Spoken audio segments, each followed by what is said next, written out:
Thank you so much for sitting with me, firstly. I mean, Sunil has briefly shared the adventures that you've been on, and it sounds like you've been on quite a few. But I think as a young woman in particular, it's really admirable when you stand up and you pursue your purpose, your heart's calling. However, I can imagine in the days when you were really deciding, making that decision to follow your heart, it must have been quite challenging as well. So, at the age of 20, after you journeyed around India and followed in Gandhiji's footsteps, how did you embark on the journey you've had so far?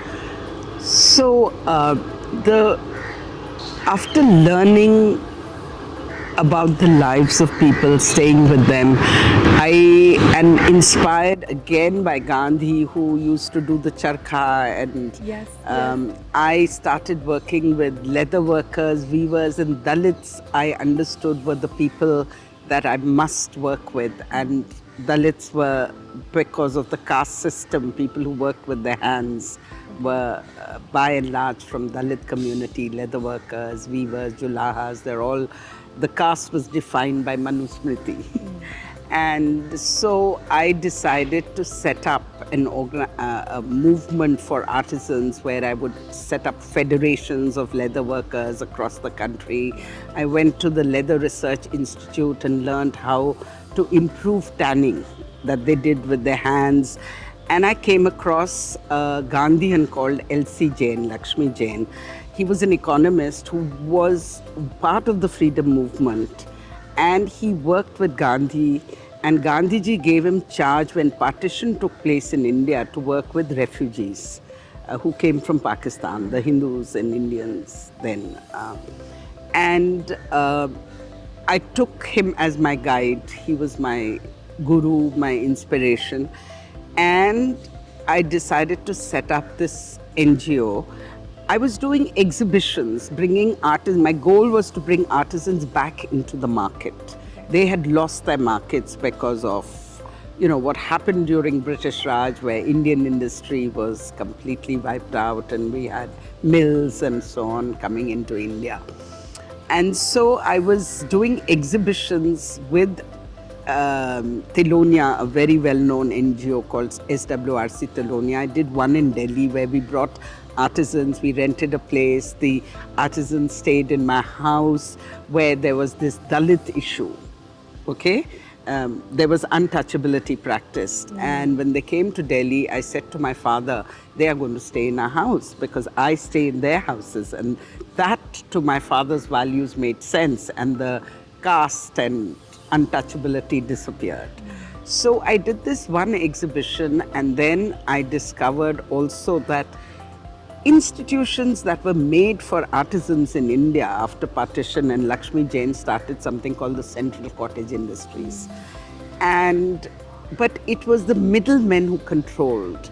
So they would buy from artisans at very little rates and sell at high prices to cottage industries, and then it's a government institution. And then they sold these crafts, and I said we have to eliminate the middlemen. I want to bring artisans into the sector. So I was having so there was a wonderful, I always met people who encouraged, supported, and that's what Gandhian inspiration was. If you set out to do something, the universe will conspire. That's how I understood Gandhi.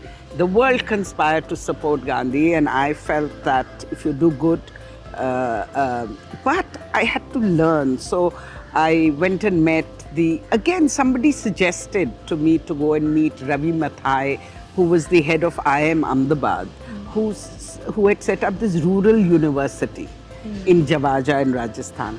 So I used to go to him, talk to him, understand what was needed to bring artisans back into the market.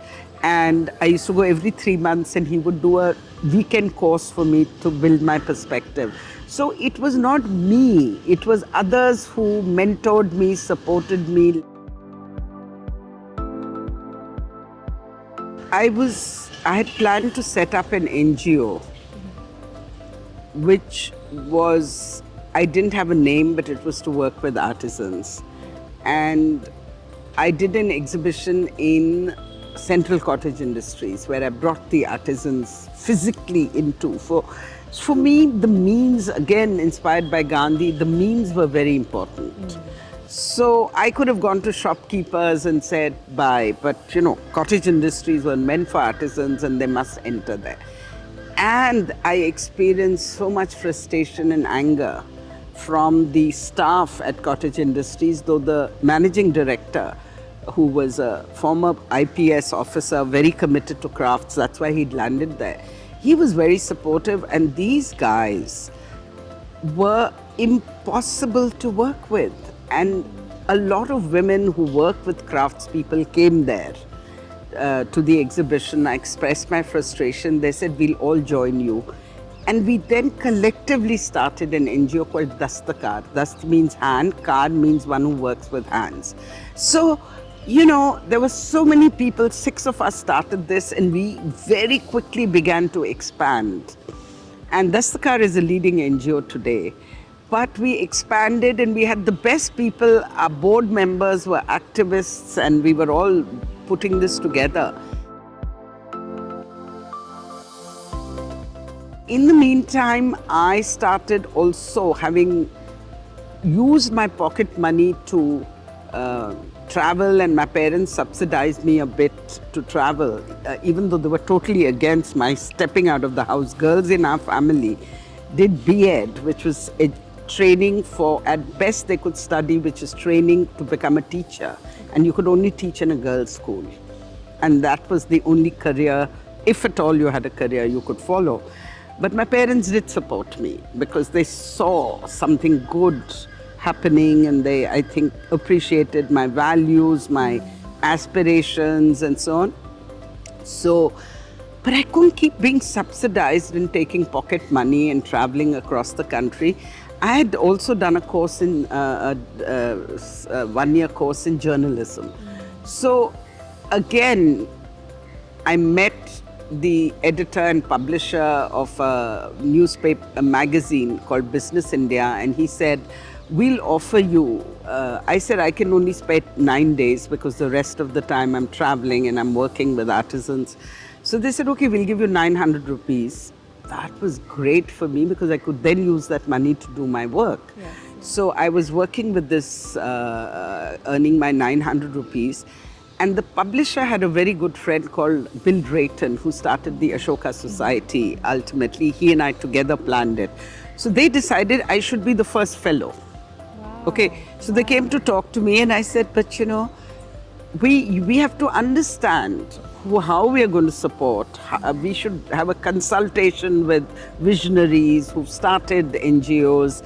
So we started going and meeting these people, and ultimately 1 month I took Bill Drayton with me and we traveled length and breadth of this country. And I remember he would ask me, what is the economy of this place? I would say poverty.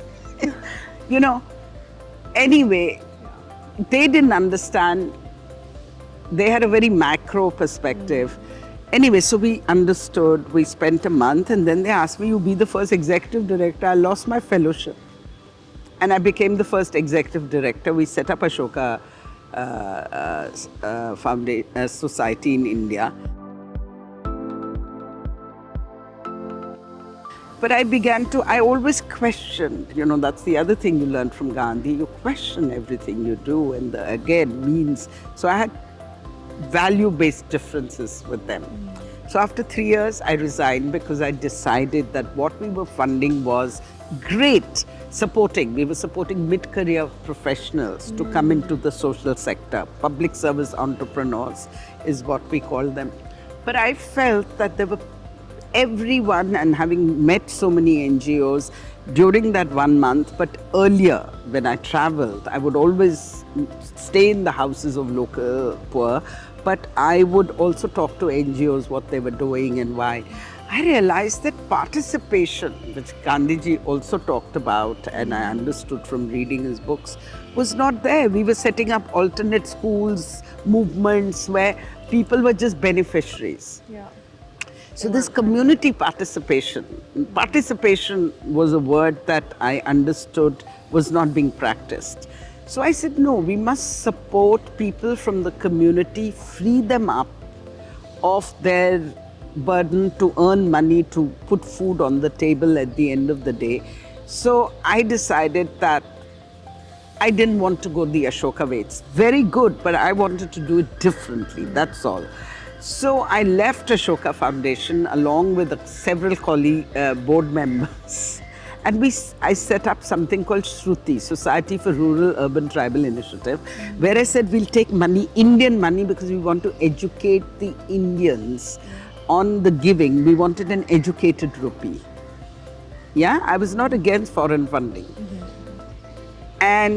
But I wanted this mobilization. So we raised Indian money for community participation. So we gave fellowships to people in the community, like a school teacher who was very engaged with working with bonded labor. So we would raise money and give them fellowships. And I had a brilliant board. Absolutely. I always was attracted to people who had brilliance, who had a fire in their belly. That's all I needed. So this board was understood. There was a scientist on that board. And I remember him saying, Poonam doesn't need us to tell her who to give money to, who to support. Basically, this is political work. You're questioning local institutions, corruption, you're questioning the exploitation and mobilizing community to get empowered. So we need to support her when people who question the power that be are in trouble.